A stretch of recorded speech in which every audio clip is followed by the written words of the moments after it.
السلام علیکم جی. ابھی اڈیالہ جیل جا رہے ہیں. توشہ خانہ کیس کی سماعت ہے. خان صاحب اور بی بی صاحبہ کی ضمانت کی درخواستیں لگی ہوئی ہیں. میں واضح کہنا چاہتا ہوں کہ توشہ خانہ کیس جو ہے وہ نیب ترامیم کے بعد ختم ہو جانا چاہیے تھا، لیکن نہ یہ ختم ہوا نہ القادر ٹرسٹ کیس ختم ہوا. اب القادر بھی چل رہا ہے، اور جہاں توشہ خانہ کی بات ہے وہاں پر سرکار نے کہا کہ یہ تو اب نیب ترمیم کے اوپر فیصلے کے بعد یہاں پر نہیں چل سکتا، یعنی نیب میں، تو اب ایف آئی اے کے نیچے چلایا جائے.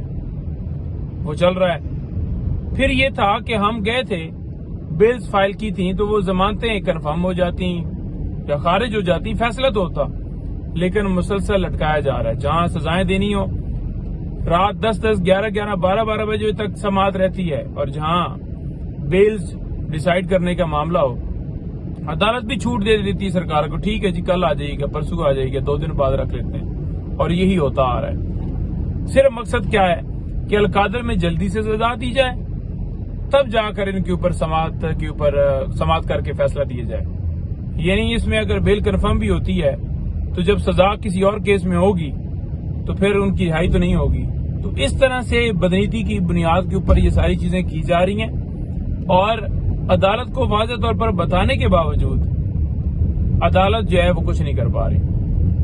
احتساب عدالت کے جج اور دوسرا عامر فاروق صاحب، ان دونوں نے توشہ خانہ کیس کے اندر گرفتاری کروائی تھی، کیونکہ عامر فاروق صاحب کے پاس ہماری پٹیشن تھی جس میں ہم نے نوٹسز کو چیلنج کیا ہوا تھا. 5 دفعہ لگانے کے باوجود نہیں سنی گئی.